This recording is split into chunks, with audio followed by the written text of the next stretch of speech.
So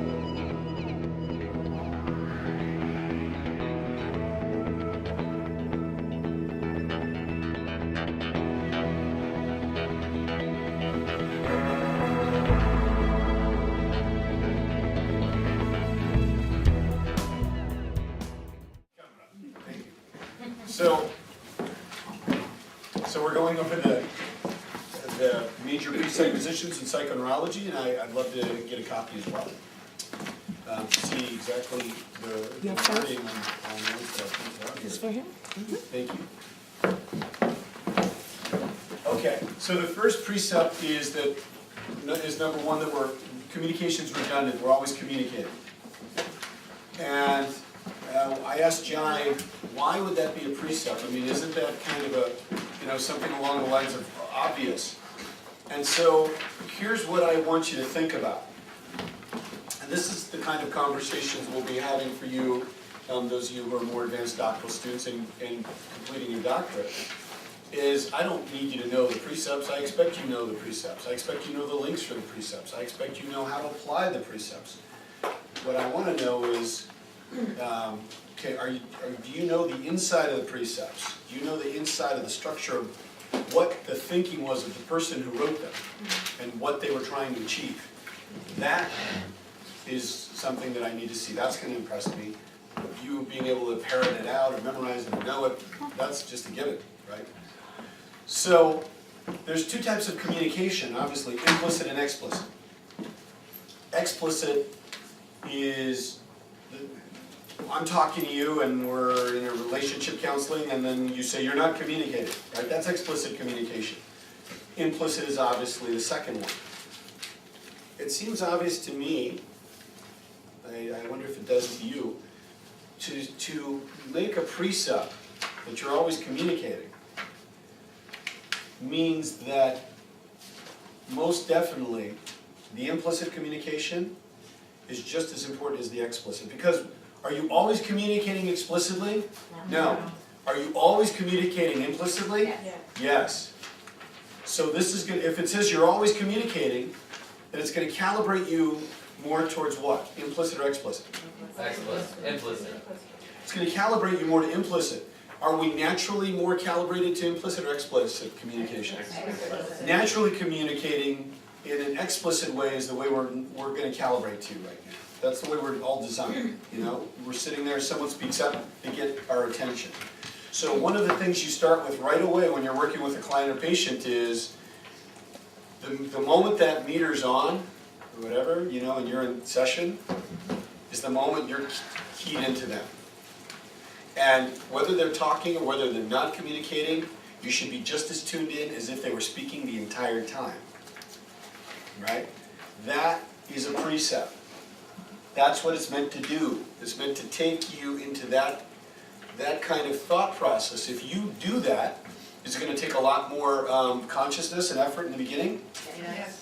Absolutely. It's going to use a lot more energy when you're with someone to be fully present, even when it seems that they're doing something else. They're blowing their nose, they're playing with a tissue, they're going, fidgeting with something. Oh, right now, she's going through her purse and we're not in session. It's okay, I'm going to go over and do this. Even at that moment, she's communicating. And if you're aware, you're going to move much quicker, right? Okay. Anything else on that comes up for any of you? Yeah. I think you told us once that you cannot not communicate. I know it's kind of a tongue twister, but it really makes sense to me. Yeah, it's the same thing. You're always even is a corpse communicating? Yeah. Cellular deterioration, for one thing, and a number of other things as well, right? And how life is working or not working, right? That kind of thing. Yes. This is also important for us because we're always communicating too, as doctors, as public presenters. So if we're out of integrity internally, something we're not clear about, it communicates also. It's important for me. This is a sign. It's important to be in integrity and to be clear within, so that our communication is as powerful as it can be, whether it's individual or group setting. Very good. Yes. Now, I'm gonna do something I wouldn't normally do. I'm very inclusive normally, right? And, I mean, you know, you watch Richard Bandler, or you read Richard Bandler in seminar, whatever someone contributes, he links it to, that works too, okay? Your point is totally valid, I wanna, you know, I wanna acknowledge that. And I'm gonna say, and I disallow it, no, I'm kidding. Out, no, and the reason why is because that's gonna take us in a different direction than the main point I want people to think about from this, is that implicit communication is coming out and to do that. Even though that's a good, valuable lesson to take, you know, I really do get that, by the way. We do wanna be in integrity, and we can use it. And if we're gonna walk away with one thing, let's just make the one thing that your client or patient is always communicating implicitly. And the implicit communication needs to be turned up volume-wise, or color-wise, or your senses have to be tuned into it. Just as much, if not more, than the explicit communication. Okay? So if I'm working with her and I say Uncle Bob, and I see she has a sympathetic nervous system response, then I run a protocol for something to help her release or forgive Uncle Bob. When I mention Uncle Bob again, I'm gonna be connecting on all thrusters to how she responds. If I see a parasympathetic nervous system response, I know I had a successful installation. That's gonna be more important than all the side talk and chatter that I'm creating in that dynamic right at that moment, where we're not gonna be talking about Uncle Bob. We're gonna be talking about the fact that she likes to go skiing. And we're gonna be talking about how she enjoys that and where her favorite ski places are. It's gonna be our explicit communication. And then I might mention, you know, exactly, I think you mentioned to me that your Uncle Bob was also in the Big Bear at one point. And I'm not sure, and as my eyes glance by her, I'm going to be calibrating to the implicit communication. How does she respond, as I mentioned at the bottom? Okay, the meaning of the communication is the response you get, the response it elicits, right? But the response you get is fine. So what would that mean? At least on the surface level, for sure, right away you can glean. It's how you interpret what's being said to you. Yes. And you've got to be very flexible, which we'll talk about for the fourth precept, in terms of taking in that communication and trying to hold the most flexible map of the world at that moment you can. I give an example years ago at the first summit, when I mentioned that, to give an example, some of you may have watched this, I think we got through the 5 precepts on the video. And I gave an example with Cheryl where I said, okay, let's say I come from a community where we're Cajuns, not that this is really true, by the way, so if you are Cajun, don't be offended. But instead of giving flowers to someone, we splash water on them. You know, and that's how we tell people we love them. So I go ahead and I see her and I go, wow, what a beautiful woman. And she gets soaking wet. And she responds in a way that's not what I expected at all. And my first impression could be, well, my intention, because most of us believe the meaning of the communication is the intention we have. You know what my intention was? Well, my intention was to show you love. And she's really responding in a way that's not making any sense to me at all. It'd be very tempting for me to go, you know what? You're just not open to love. Some people are, you're just damaged goods. I splashed water on you even, and it's polywog water even, and you still didn't respond in a loving way. So let's try something else. So if I am open and I am flexible, I come back to her and I say, well, what does she want? I get some information and she says, well, a towel, you know, and to dry myself off, and, you know, maybe try some flowers. And I, you know, okay, so I come back and I hand her some beautiful, beautiful stinkweeds that I got from the bog that are really thistly and with thorns, really strong, you know. I hand those to her. Hardy, you know, and she goes, ugh, and I go, God, this woman just doesn't want love, you know? I don't understand it. What is she doing? And so I get more information. I'm flexible, and I ask her, well, what would you like? What kind of flowers? And she says, roses. You think, roses? What a weak, disgusting plant. Who would want that, you know? They're not even going to last. Plus you can't eat them, can't do much with them, but, so finally he brings her roses, and then he gets the response that he wants. The meaning of the communication is the response you get. There's another thing that I talked about with Silva when we were doing her doctoral test. I asked, what is the implication also? What's the implicit meaning in that precept? The meaning of the communication is the response you get. You have to enter someone's model of the world to best influence them. Very true, definitely. There's another thing that you can do a protocol and you think that it didn't work, but it works for the client. So that's another communication that you didn't know what was going on. Okay, okay. Yeah, pay attention to the results you're getting. Another implication that I was thinking of was this. We're even talking about the meaning of the communication, and it's the response you get. Why? Why are you asking the meaning of the communication is the response you get? Because there's an objective there. What's the objective? Check I get something it. out, you're checking something out. The objective is that you're actually trying to get a response, a specific response. You're trying to create a response, all right? How many people go into therapy without being clear of what their specific response is they want to elicit, right? It should be in the pre-frame, but we're adding a resource, right? So we want to be aware of that. Or maybe we're trying to discover the resource. Okay, so then we want to be aware of that. Whatever our objective is, you're coming and entering the communication. We're not being a typical therapist. That's what Richard Bandler calls it, a psychotherapist. So you're looking for feedback, you're looking for feedback. Yes. Right, we're not going there passively just going, okay, well, let's just feel our way into what we want to do. I mean, what we're doing is something very specific. We're saying, I have an objective, I want to create something. I want to help them find the resource that they need, and then add that resource. So there's an objective, right? So the implication behind number 2 is that we're trying to get a response. Okay?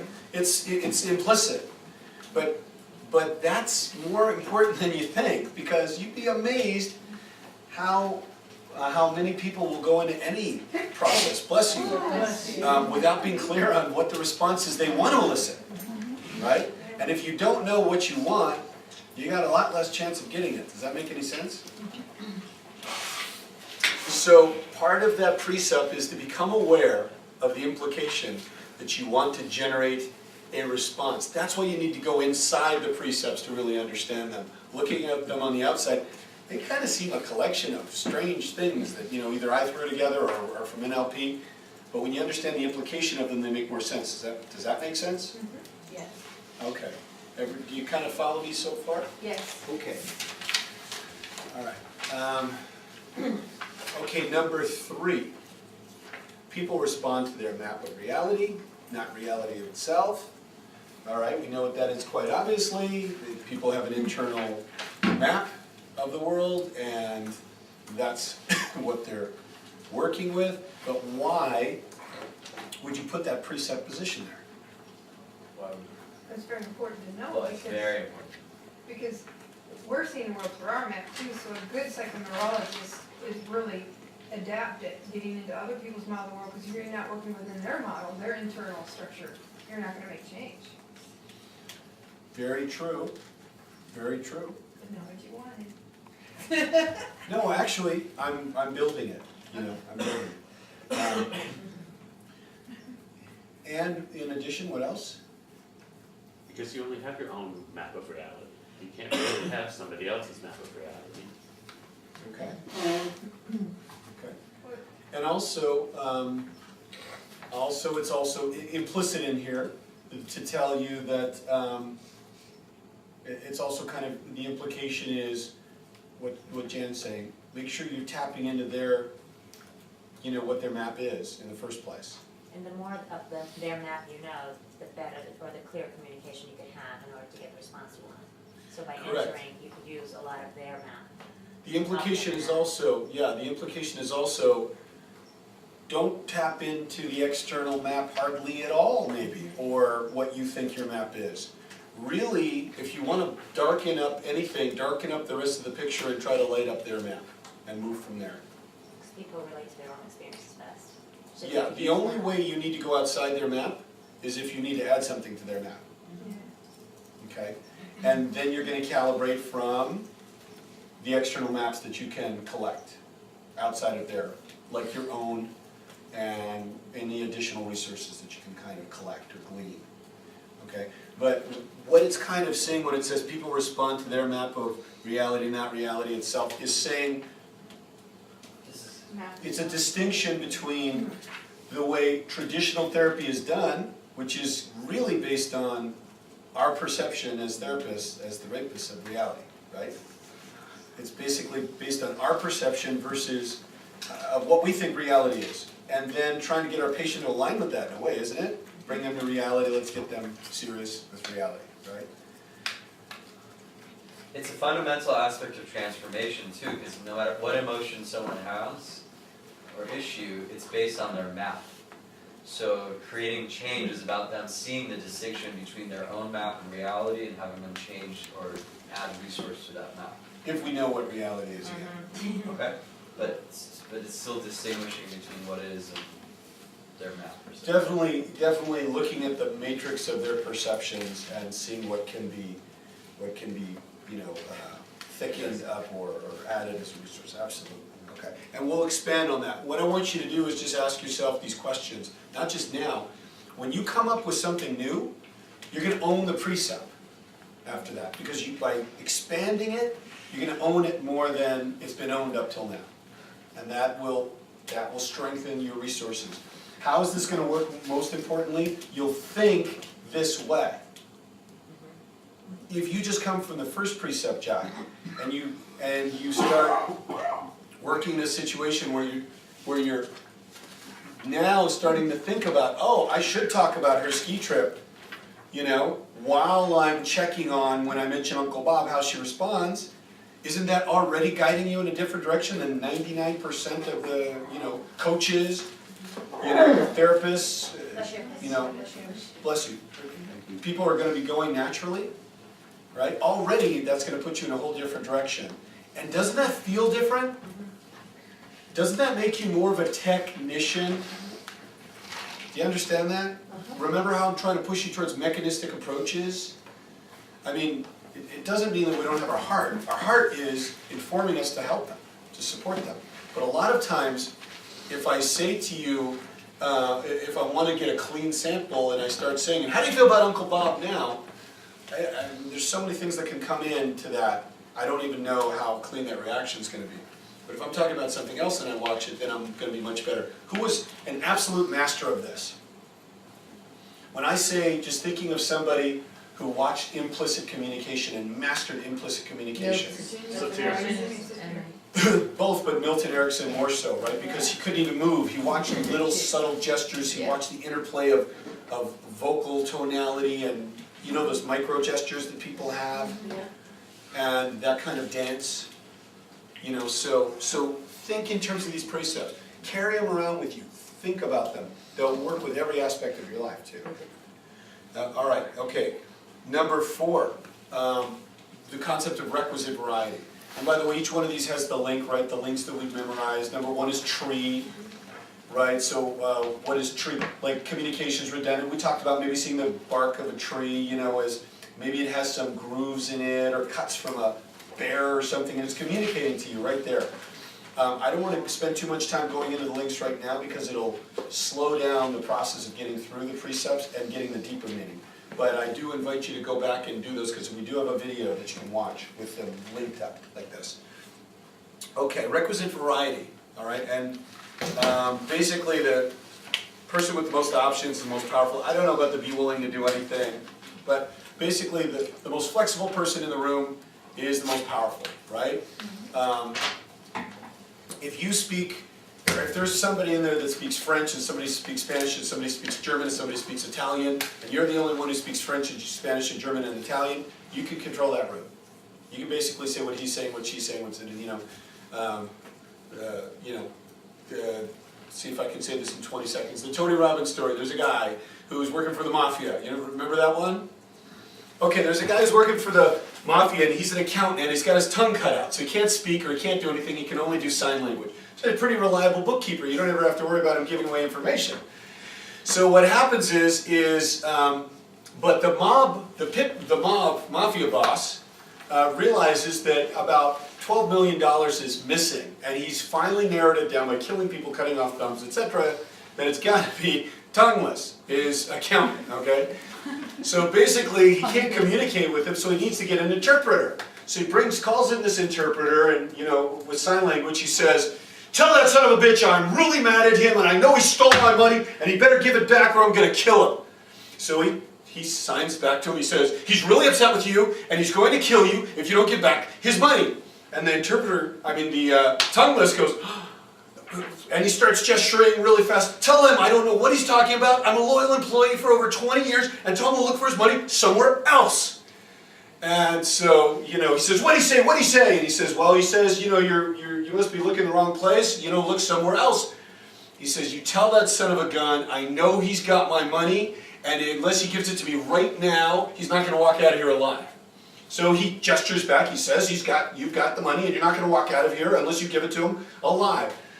Finally, the guy gestures back and says, no, he's got the wrong person. Please tell him there's no way I would ever do this, etc., etc. So the mob boss gets sick of this, reaches into his cabinet, pulls out a double-barrel shotgun, sticks it in his head, pulls back the cock, and he says, "You tell that son of a bitch I'm going to blow his head off right now unless he tells me where the money is." So the tongueless goes, okay, and he starts signing him furiously. "Tell him I've got the money by the cabin in Big Bear Lake, right here in the second drawer of the directions to it, and it's underneath the bed." And he says, what the hell did he say? And the interpreter goes, he says, "He thinks you don't have enough guts to pull that trigger." So the person with the most requisite variety is the one that controls the room. The one who could communicate with the most modalities and the most options is the one who ultimately is going to be the most powerful. If you're with a group of people that are predominantly visual, and you only can kind of communicate kinesthetically, are you going to have rapport? No. What if you're in a room with a bunch of people, and many of them are visual, and many of them are predominantly auditory, and many of them are predominantly kinesthetic, and you're very flexible, and they're not. You're going to control the room just like you could at and you spoke French and Spanish and German and Italian, right? So flexibility in terms of communication, entering someone's world, gleaning their map, is incredibly important. Somebody who's really, even has a loving heart, they're usually generally going to be more open and more likely to reach out, but I'll tell you, ultimately, certain things you're just not going to know unless you have the information, unless you have the requisite variety and flexibility. My dad who raised me, sweetest person I've ever known, totally very aesthetic, and has meta programs that are the opposite of everything that mine are, right? I don't know why nature always throws in kids that are the opposite of you. Just prepare for it. Flexibility. If you had kids, right? It's like, It requires you to be flexible. So growing up, until I built more requisite variety, my dad and I, we just spoke different languages. Like, for example, when I was growing up, I would always get really excited. I'd go, "Dad, if you could give me this help or whatever, I could probably go to Yale or Harvard or something. I mean, just, I need this extra money, and then, I could just continue kicking butt." Anything above, like, my dad's strategy was survival orientation, and and definitely not possibility orientation, and I was only possibility oriented, and I was extremely visual when I would get excited, which you may have figured out, and he was extremely kinesthetic, very slow. And my dad's just this big lumbering kind of guy, like this is the size of his pinky, and he's, is just kind of this, and he's the nicest person I've ever known in my life. You know my dad, am I right? He's the sweetest person you'll ever know, and but one day when I started understanding meta programs, and I started understanding more about my physiology, one day I just decided, instead of trying to get him to enter my world, why don't, I love my dad, why don't I just enter his world? And so this was years back, in college, and actually all I wanted to do was elicit a little extra financial remuneration to help me with school. And so we were sitting there, and normally I'd be like, "Hey, Dad," you know. So I like went, "Well, this is painful even for me to do now. I just want you to know." But I went, "Dad, I think if I keep going, I'll probably, pass. I could probably make C's and graduate my class the way I'm going." And I just talked like this, with this gesture a lot. And the amazing thing was, I swear to you, my dad went, "Well, I'm really glad to see you've got your act so well together." Never said those words in my whole life. And then, the unprecedented thing, I wanted some small amount, whatever it was like $200 or whatever, like regularly, but and he was like, he offered me $4. For the first time in my life, he's like, I think I'm gonna give you $4. And I'm like, $4? And he's like, no, 400. And I was like, I almost snapped visual again. Like, wow! But instead I went,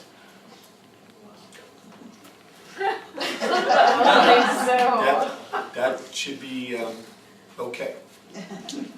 Once I understood this, everything makes sense. When I was a little kid, I went to get a 10-speed. Now you would live for this 10-speed, right? And I got to the point where I understood my dad's thinking. You know how you'll do this instinctually? I remember I was going to go get that 10-speed, and it had high-pressure gum walls and all these things on it.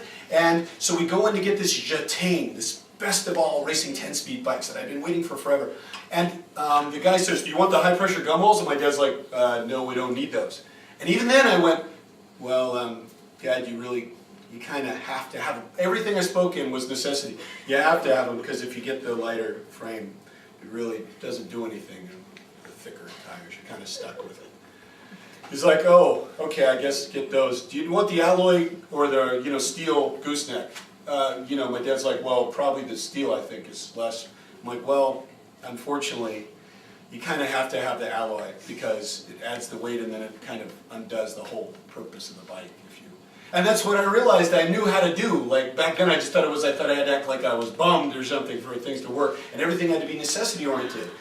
But being flexible, I could speak with my dad. Now those of you who know my dad, we have the best relationship of any two people I know. I mean, he's always there. I'll always, no matter what. Now I got another dad, it's double the fun, right? And Bijan, my biological father, that's a whole different animal. Like he's like super happy. It's the opposite. It's like if I went to this dad, I'd be like, "How you doing? Okay." Bijan, if you go okay, he'd be like, the phone would click or something. No, it's like, "How are you doing? How are you doing, Dad?" "Oh no, I shouldn't have said that because I know what he's gonna say." "Excellent." Every time, every single time. "Did you have a good workout?" "Oh, I shouldn't have. It was excellent." So he's like totally, so I just calibrate with Bijan it's more like I can be myself. I can kick back and it all pretty much works. But you just gotta get used to it. And my dad's wife, Ellie, who's also one of the sweetest people I know, she's hypervisual. She talks like this, really excited. She's like Marge Simpson. So when I talk to her, I get excited. When I'm talking to my dad, I gotta go down and I can almost go schizophrenic if we get to it. Right? This is true. Right? But I learned to just hit the middle, right? Yeah. It's very powerful what you just talking right now about communication, because I discover, not knowing this, this is my first time in the class. By the way, this is Bijan's wife. This is my stepmom, Samia. So this is perfect. It was amazing because when I communicate with my son, when I choose to go down in his level, I have the best communication because I put myself in his world. And not knowing, but it was amazing. It makes so much sense what you are sharing. So. Thank you. Thank you. And Samia very much comes from the heart, and that would tend to be a little bit more what, according to modalities? Kinesthetic. Maybe kinesthetic, right? So, although Samia can get excited and that kind of thing, she's flexible. So, but I would connect more with Samia from the heart and more kinesthetically, How do you connect with somebody who's more visual? Like Ellie. Get excited. Faster. How do you shut down my dad? Get excited. You know, get too excited, my dad would be like, okay. He's gotten better. He's gotten better. But so yeah, requisite variety. The most flexible person is the most powerful. Right? Okay. Number 5, people work perfectly. They're not broken. Okay? That is like lightning in a bottle. That contradicts the entire pathology-driven approach in psychology. Right? The entire approach is based on people are sick. Right? They have a disease. Right? The DSM should be called the disease manual. Manual of new diseases. We've just created. Disease and Texting. Disease and sick man. Right, exactly. Texting disorder. I hear somebody clicking, computer disorder, whatever. Right. So, and that's what we talked about. And by the way, how are we going to do what they do? We are going to create technologies. We are going to create, we've already created the American Board of Psychoneurology. We've created the International Board of Standards and Ethics in Coaching. We're creating the International Board for Integrative Medicine. Okay? We are creating our boards. We are creating these foundations. And from these places, and we're putting people like Doc Wilson on them, allopathic physicians, psychiatrists, psychologists, and you might think, why would we have psychologists on there? Because ultimately, why not? It still plays the credibility game, all right? But people work perfectly. You know, you and I had a conversation about someone, and you were like, oh, this person, you know, like they're destroyed. And one time you asked, how do you come to the conclusions you come, right? And I said, well, since I know that they're not broken, since I know he's not broken, the person we were talking about, then from there, a whole different group of series of presuppositions will come to me. It's like, since I know that the universe has the sun in the center versus the earth, which is what we used to think, I'll come to different conclusions. So if people aren't broken and they work perfectly, and you see someone doing something, let me put you on the spot here. If you see someone doing something that seems to be like they're ineffective, like they're lacking whatever, if you see someone acting in a way that isn't working, and they work perfectly, what might you conclude? They don't have the resources. And how did you learn ventriloquism to be able to project your voice over to look like it's coming from Darlene? That was amazing. Oh my God. Sheila did it. That was Sheila Baratza. I can't believe that Darlene spoke like that. That's so not you. Oh my God, there's Sheila's hand in her back. That makes all the sense. Pulling the string. She's doing the same thing on the calls. Okay. Being Sheila. Sheila, no, she hasn't done that too much. Yeah. No. Darlene's like the voice of, it's like the voice of God now because it's so loud when she talks. With that microphone on it, it's like everybody else is like, yeah, then Darlene's like, what? No. You're like, okay. All right, so it means they're lacking resources. So we ask a different question now. Okay, if they're lacking resources, what does that lead us to ask? What resources do they need? What resources do they need? And if we identify what resources they need, what do we then say? How do we Install it. how do we help them integrate those resources? How do we give them the resources they need? What a difference. Like Mary, the woman who was considered catatonic as a schizophrenic, I asked myself, what resources did she need? And she needed it appeared to me, some communication resources. So I just took a shot at, I made up my own Ericksonian, the little induction that I called the mouse that roared. And from there, she started talking. And I really just took a shot.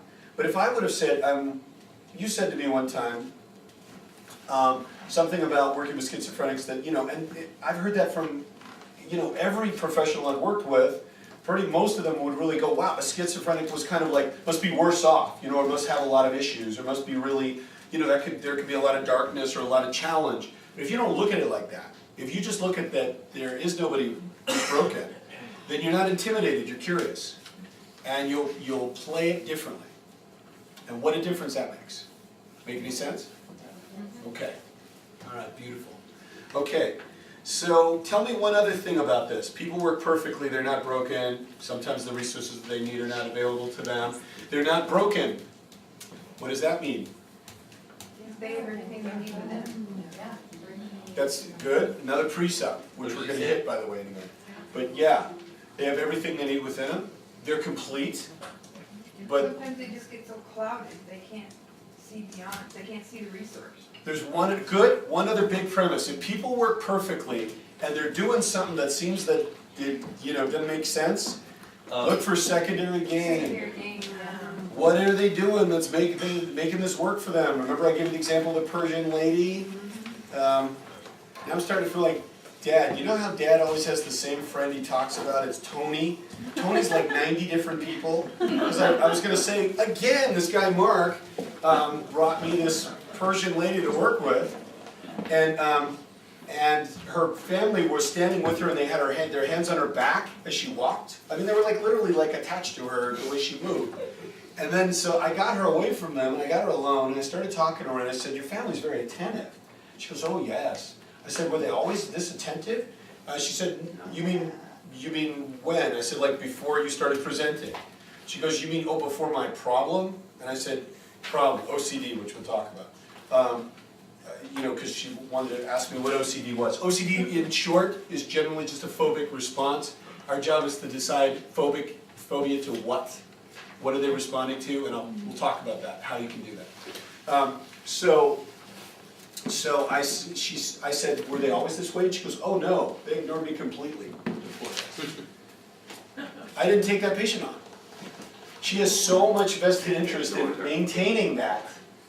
What am I going to do? Take away her love? Yeah, let's get rid of that thing so you can be lonely again.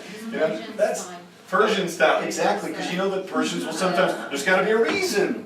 Can I comment? Yeah. I was thinking of this, people are gonna have secondary gain a lot. Why don't we develop a protocol to change, to have them become aware of their secondary gain, how there's a better way they can get whatever it is that they want, the love and attention. Because they don't want that behavior, and through awareness and you can change that. So And why not sometimes create a protocol to get them to take the secondary gain and reapply it to something that's more effective? Exactly, and sometimes we do, and sometimes I will. In this particular instance, it was just a matter of time. And also, certain people, certain patients in general, I have to go with my gut. Some cultures, not necessarily Persian, but could be sometimes, have so many layers of defense mechanisms, they're hiding that they're hiding. They're ashamed that they're ashamed. And if you really want to dig and dig and dig and dig and dig, you can do that. But I'd rather just work on quote-unquote curing a schizophrenic during the same time that it takes me to work on these layers and layers and layers of defense mechanisms and denial. Basically, I know I've got lightning in a bottle, I want to get it out to as many people as I can, and if I go, it's like, you want to dance? No. You want to dance? Yes. Okay, let's dance. You want to dance? I'll work with people who want to dance. I'm voluntary. If somebody's got all these defense mechanisms, that's okay. But unless I've got a real strong interest to do so, I'm not going to pursue it as much. Yes, we can. If they want to change those things, we can do a lot with them. And we can do a lot to change the way they feel. However, I will tell you, as psychoneurologists, remember, we don't play allopathic physician either, though, you know what I mean? And you weren't saying that you should, but we don't say, this is what your problem is, despite what you say, I'm going to help you, or I'm going to fix you. If you come to me for help and you say, I want this, and I start to work with you and I see that you really don't want this, I will bring that to your attention. But if you start going, no I don't, yes I really do, or I do want the change but you're doing everything to undermine it, I'll say, then since you're so change oriented, let me send you to another therapist beside me and I'll work with someone else. Basically, your divine no is much more important than your divine yes. And those of you who are over at the peanut gallery here going, just keep one thing in mind. You've got so much time, and I also want you to have a 100% success record. And it's a little bit like a therapeutic relationship's a little bit like a relationship. So you don't need to get in with tons and tons of fixer-uppers. The cleaner it is, the better. If somebody comes in and they go, I'm having this anxiety, and I'm having this issue, I can't sleep at night, and this is happening, oh, great, easy, right? You go in and work with it. But if they're having 50 different issues and you start to work on one and they change my real issue is this and you start to work on one and it's a mess, you know, you can work on that, you'll be untying threads forever. I'd rather just work with the people that it's clean. And I find that, and then they go on and send me 6 other patients.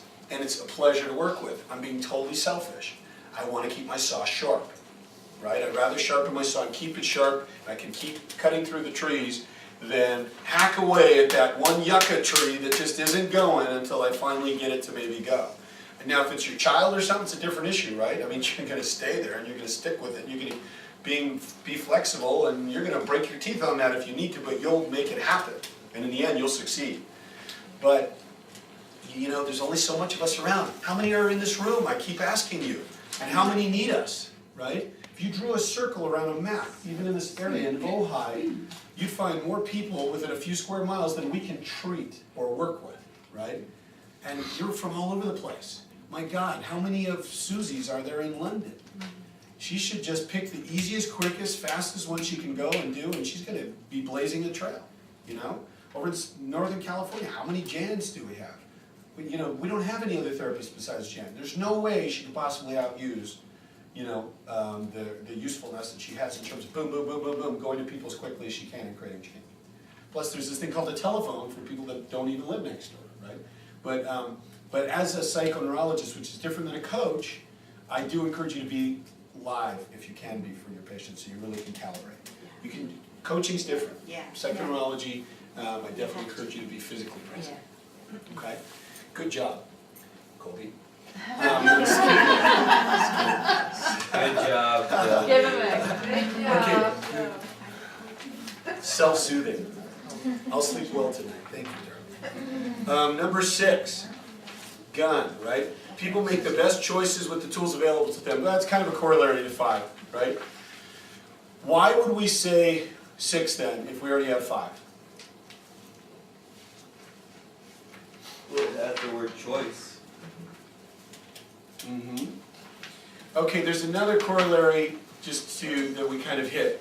If people make the best choices with the options available to them and they're still not doing anything that's very good, what does this tell you? That choice is not available to them. What do you need to add, Darlene? Resources, Right. other choices. Choices, right. Good job, Gila, yes. You need to add choices to that, exactly. So that's the implication right there. Right away just think, they're not broken. Every time you see someone, wow, she's a mess.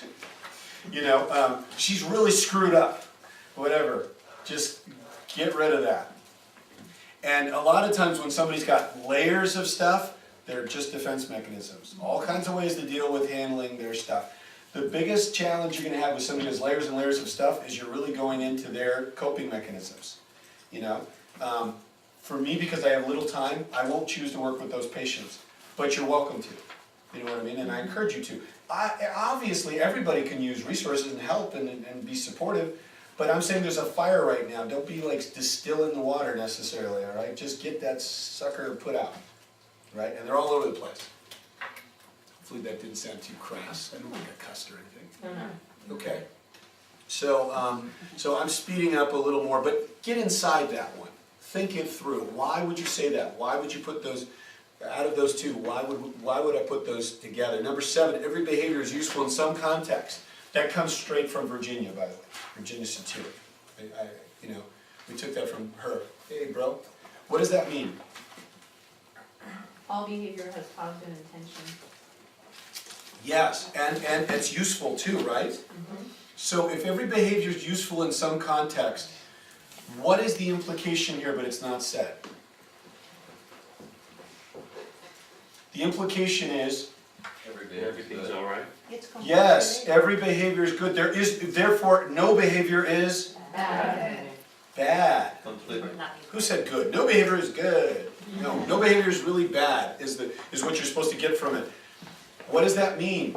It means there's no reason to ever judge anyone or ourselves. Exactly, when we're working with someone, there's no reason to ever label anything as bad. If you get out of the realm of bad and good, then what you start to do now is think about desirable and less desirable. Not even undesirable, but less desirable, right? Okay, that's a resource in another context. What are addictions? What did I teach you that addictions are? A resource. Resources. Alcoholism is a resource, right? Kleptomania is a resource. It's a way of dealing with things, right? And What's so, kleptomania? stealing things when you can't help it, when you're compelled to steal it. All right, give me. I don't know what you mean. Exactly. Very resourceful. Exactly, that's right. So, that's right, addictions are resources. We spoke about that when we were talking about Roy and Tricia and all that, and they might be coming Sunday to say hello to us too, just to give us some love. So addictions are resources, all right? Anything else? What else would you get from that? Every behavior is useful in some context. Because it works. But what I want you to think about is, why would you include that? What is the way you're supposed to think as a result of that? So just think about that, okay? More along the lines where where the answers I'm looking for are getting out of the realm of judgment, okay, and right and wrong, and just thinking like a technician. You go into work on someone's computer, okay, and something happens, and the computer does something you don't expect. You don't go, what a bad thing that computer just did. That was really naughty. No, you have an objective. You want the hard drive to kick up. Your hard drive didn't kick up. You plugged it in, it didn't kick in. You don't go, oh, that was a bad plug. That's a bad plug because it didn't work. Bad move. You know, you don't bother with that. You just try something else, and you don't get emotional about it, and you don't make it mean anything. Because there's one thing that means something to you, the result you want, right? And by the way, could you imagine if one of the guys from the Geek Squad tried one or two things and went, I failed, I gotta go, you know, or whatever. I'm never gonna work on Doesn't a happen. computer It again. just isn't gonna work that way, right? You just keep going. Okay, number 8, this one is so important. Number 8, experience has a structure. Figure 8 ice skate, that is magic. That is magic. Experience, your inner experience has a structure to it.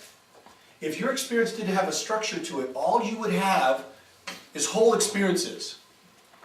And, you know, to use a technical term, we'd be screwed for the work we do, because it would be very hard to create change if experience didn't have a structure, and what we'll talk about in 10, if you couldn't chunk it down. But because experience has a structure, you can change it. Right now, if you just put purple over everything in your mind, and you just see purple, it's going to change the structure of that experience somewhat, is it not? Yes. If we muffle the sounds, or make them clearer, or bring them closer, or make them farther away, these are elements of experience. What we talked about as artists, we are crypto-realists, all of us, and the paints that we're using are in our own minds and in our clients' and patients' minds.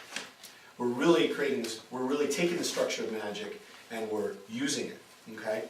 So, experience has a structure. Number 9, Jan had mentioned this, and it's true. We already have all the resources we need. Why is that particularly significant? Because it's going to be an imperative in the way it guides your therapy, or it guides the work that you're doing. All right? You're not going to look for the resources outside you. If this is true, and by the way, let me just ask you, I don't know, is this true? Do we have the resources we need? Yes. Then if we do have the resources we need for real, if that's really true, then according to that definition only, in this little world we're making, would you ever need an external psychoactive drug if the resource is somewhere within you? No. No. So technically, if somebody's acting out incredibly violently, is the resource within them to have them respond differently to the situation? If somebody's a psychotic, well, I'm just using the label. If somebody is going around killing people, is the resource in them to be gentle? Yes. So you ultimately do have all the resources you need within you. So it's not a matter of going without. That's going to change the way you look at helping them or adding a resource. You may look at, instead of going outside, you may look at something within their own experience to use, right, as a resource.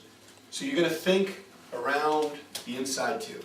Now, it could just be changing the way they're processing, it could be a mechanism, it could be taking a past memory, it could be something they did in the past as a resource. If I want you to be confident, I think of a time you were confident, okay? There were times you were confident, we'll use that as a resource, okay? But ultimately, keep that in mind as an imperative. And 10 is extremely important too. 10, chunking. Chunking. Anything can be accomplished if we break it into small pieces, just forget about that. Just chunking. Chunking is experience can be broken down. And I remember we had somebody totally misunderstood this and thought it was like a philosophical construct. How do you eat an elephant? One bite at a time. Nothing to do with chunking. Nothing. Okay? This is really technical. Chunking just basically means that you can take the inner elements, the way you experience something, and you can change it forever. You could take the way your mother screamed at you when you were 11, and you can change it now, right here in the room. Well, I mean, in your own mind. And it will, because you can break it down and add elements and change it around, now you can create change, even in your memories. I remember reading this quote going, you know, one of the things you have to do is give up all hope of ever having had a better childhood than you actually have. And that sounds fine. Okay, it's like, yeah, get over it. Life is life. You know, you can't go back and change your childhood.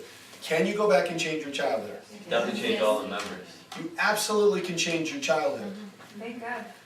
Yeah, you don't need to change what happened, but you can change how you experienced it, which is everything. Okay, so you can change your childhood. You can make it much better. The way you process your childhood, you can make it much better than it was, and you can feel better about it. Okay. All right, I'm going to just go through this a little quicker now. I'm going to speed up. There's no failure, only Yeah. Remember we talked about the guy working on a computer? And he just has his objective in mind. That's why you want your patients to be clean. You don't want to start going into them, talking with their parents, and you're going to go talk to the parents and change this dynamic outside of them. You want to work inside their minds. So if you speak to someone and you're working with him and his parents are calling him from Hungary and being very judgmental, you do not need to get on the phone to Hungary and talk to the parents about changing their judgments, okay? What you need to do is perhaps give him the resources to be able to hear that and do what? Dissociate, okay? Or whatever the objective is that you decide upon, that they decide upon, that you agree upon, all right? But understand there's no failure, there's only feedback. So if you try something that doesn't work, you just try something else.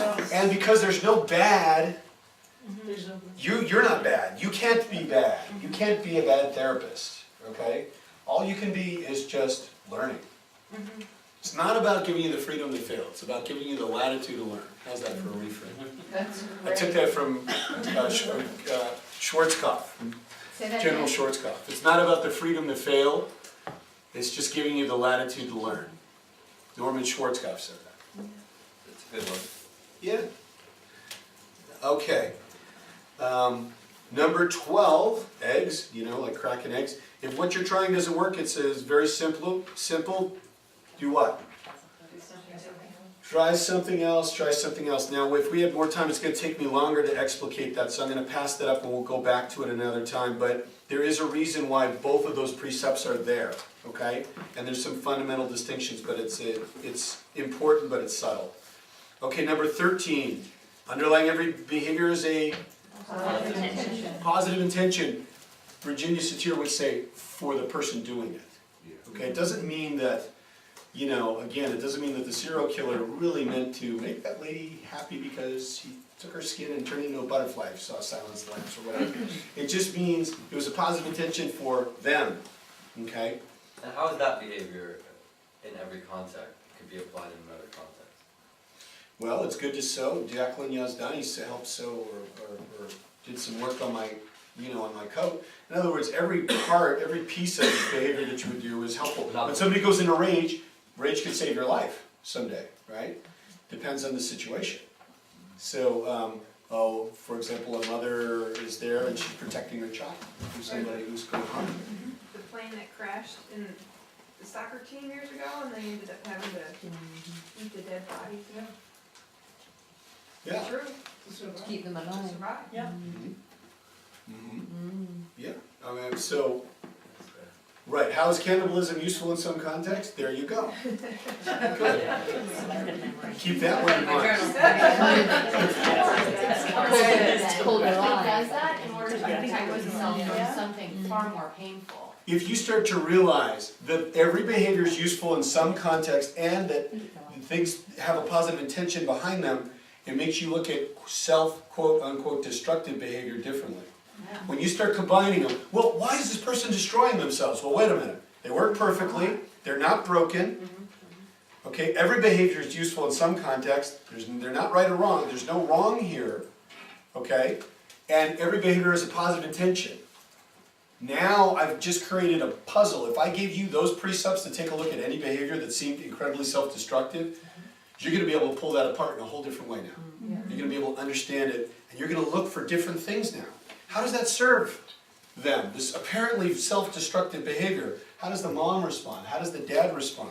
And by the way, some of this stuff gets heavy. You really got to keep your clarity. I watched a situation where somebody was manifesting pretty extreme disease, and they were getting tons of familial love and attention. And do you believe body and mind are part of the same? System. Working. So could there be, could you conceive that the unconscious, not the conscious, could manifest disease? Yes. Is that possible? Yes. What is cancer? It's kind of like anger turned in on ourselves. I mean, from a oh, by the way, I want to give you a new thing that we're doing. It's called psychosomatology. It's just basically taking something that's been done, but it's a term that, it's a phrase that I'm coining. Psychosomatology. It's like understanding the body and mind, everything works perfectly, right? Louise Hay's work, how you understand different parts of the body. So I figure psychosomatology, doesn't that sound good? Yeah. How do you spell it? Psycho, P-S-Y-C-H-O, somatology. Yeah, body, mind, the study of how they work together though, specifically, psychosomatology. You've heard it first. Isn't it similar to psychoneurology? The difference between psychoneurology and psychosomatology is studying how these things present in the body. Psychoneurology studies the whole thing, you know what I mean? How generally we create inner structure of experience, as opposed to focusing on your need. What does that mean? Just the specific. Yeah, it's the specifics on the presentation in the body, right? Okay, and it's not like that study is new, it's like just the name is new. So, okay. Thank you. Well, mazel tov to us. Okay, so all right, number 14, body and mind are part of the same.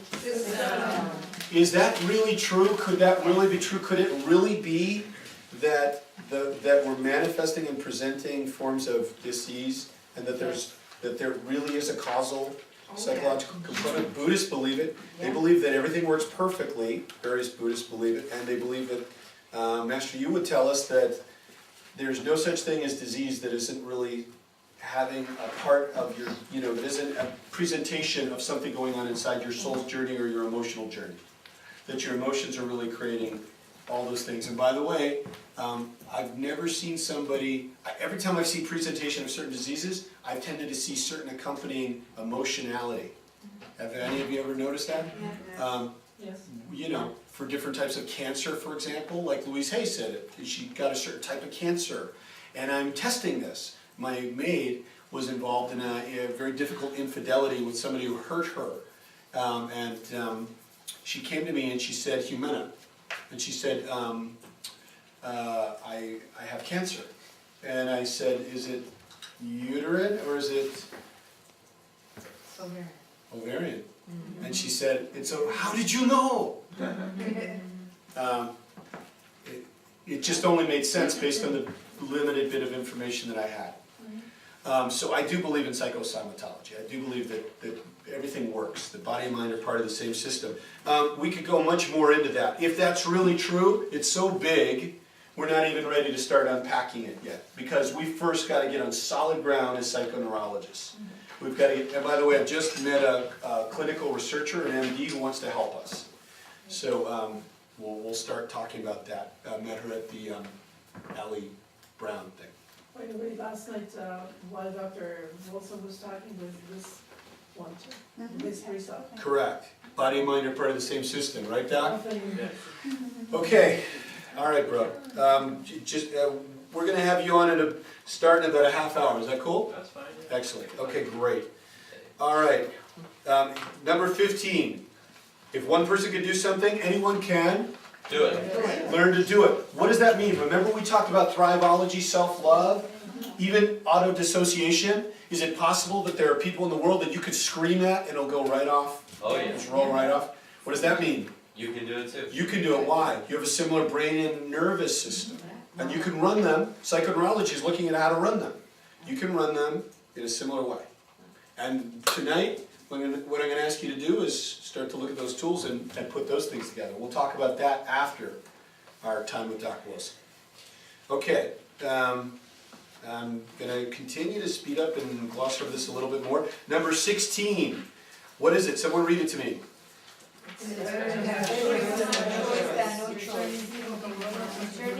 Better, right. It's better to have choice than no choice. Okay, basically what that means is it's better to install more options. Basically, it's better to have more. Your brain, trust your brain and your nervous system to choose the ones that feel best and will be best for you. All right, and people to the response, people go, aren't you programming people? Isn't this programming and getting in their heads? And the response to that Richard says is, no, we're turning people from robots into human beings. Human beings have options. Robots don't, right? But more importantly is number 17, which is the Link magazine, and that's easy because people who read 17 magazine are unconscious. Just kidding. But that's how we make it. So unconscious choice is a... Okay, is it a valid choice? Yes. Boy, is it ever. What is unconscious choice? So a belief or a mechanism? Mechanism. What is conscious choice? A belief or a mechanism? Probably. A belief because it's cognitive. Right. So basically, here you go. Unconscious choice is a valid choice. So you want to create processes that are more unconscious. They'll work quicker. They'll work more consistently. You know, I had a collapsing anchor. I'm still free from that horrible existential crisis thing that I had created for myself to this moment, and I'll be free for the rest of my life. That is better than anything I can imagine. Okay. All right. Number 18, it would be irresponsible to create change without considering secondary gain. Sometimes people are getting real value for these coping mechanisms that they're using. If you don't pay attention to that, you're going to get resistance, and ultimately it'll go back on you. All right. All right. Very good. Number 19, the unconscious does not process negation. Why did I put that in? Because it doesn't exist anywhere. I mean, there's nowhere in the NLP lexicon or anything where people are telling you that. If you don't understand that, you're going to speak in negatives. You will no longer be afraid now of, right. Don't, think of being fearful anymore, more and more. Instead, Yeah, if you understand that the unconscious only processes things as a positive, then also, how do we deal with pathology? It's generally all negation, isn't it? Right. Like, let's study depression. I will be an expert on depression. That will be great for creating lots of depression. But if you want to create joy, then you better know a lot about the technology of thriving. Okay, we're rounding the end here. What I'm going to ask you to do once we hit the end is with lightning speed, put your books down, move your chairs back, go right into Qigong, and so we'll be ready for Doc Wilson. Okay? But that's not yet. I'm just pre-framing. Okay. So, all right, number 20. And I think, by the way, these are as significant or more significant than any of the other precepts. Number 20, all protocols must be directed at a defined result, not pathology. Why did I make that up? Why did you make Because it's not said anywhere, right? All protocols have to be directed towards a defined result. You have to be focusing on what you do. In psychoneurology, we're only focusing on where we want to go, not pathology, not negating or not focusing on. If we focus on pathology, what are we expanding more? Pathology. Because what you Focus focus on on, expands. it expands, you create more of. Thank you for helping me say that. Right, okay. All right, number 21, the unconscious works associatively, not logically, like Ayn Rand said, Alvaro, like Ayn Rand said way back when I was a little girl, right? I hope that's tight, otherwise that's going to be a really difficult video to watch. When I was a little girl, the clock struck and the refrigerator broke, and I learned that clocks break refrigerators, right? The unconscious puts things together that way. It doesn't work as, so when you go, you know, I got linked up when I was a kid, that da-da-da, and you go with something we call a complex equivalence. Like, if this means this, and then that means that, and this, therefore, I'm never gonna have a man. Your unconscious does not do that ever. It just goes, dog, toy, you know, or whatever. It links up the two variables. So it's not like, well, therefore, because I'm like this, I will not be like that. If that was true, then none of the collapsing anchor stuff would work. Right. None of it, because it would be longer, complex, associative things that you'd have to work with. So when you start to understand the unconscious works associatively, and people aren't broken, and all this other stuff, you put all those things together, you're going to be directed towards very specific results. Right? Results that a lot of times, I'll bet most of us wouldn't naturally go to unless we had these in front of us. We naturally look towards large chunk things, and we naturally go towards the way our brains used to thinking. But if you keep feeding yourself these, you're going to think like a master, like a technician. Very quickly, very cleanly, very helpfully. And when you're working with your children, it's most important to think quick, clean, and clear. Because no one matters more than our kids. Right? Okay. Number 22. The unconscious will not generate, who said yay? The unconscious will not generate a new choice on its own, right? What does that mean? We need to add Resources. We need to add resources. Otherwise, what will happen? Nothing. Right, that's why that patient you're working with will work with the same alcoholic, codependent, abusive man for 17, 18 years, and she'll keep working on, I'm worth it, I've got to believe in myself more, I've got to stand up. And she'll stand up at her meetings and she'll get support and everyone will be like, we're so proud of you. And meanwhile, you know, she'll leave that guy and go right to another one, right? Because it's that simple. If she's linked up, Dad had alcohol in his breath, I'm oversimplifying, and that was love. And then love and alcohol just kind of get linked together in her nervous system and she's not aware of it. She's Mark Victor Handsome. And he walks up and he's like, hi, and she just doesn't smell anything, he doesn't do it for her. But then she meets his friend, Slushy Lush, and he's like, you're beautiful. And she smells something, and it's love. Somehow he just feels right? Because that's what she's linked up, that's what she's used to. Unless we add something new, in the case of the woman I'm thinking of that I worked with, we added somebody who's very healthy, not alcoholic, which is what everybody else did, not somebody who hits her, right? But somebody who's very health oriented, and 6 months later she was engaged to a yoga instructor. Dr. Foreman, how come you afford it so? When? It's been like 15 minutes, we put it on fast forward. Because we needed to, because we're almost out of time. Huh? He wants you to be flexible. Yeah. Oh. Yeah, I want to put you split on two chairs. Okay. I'm gonna read the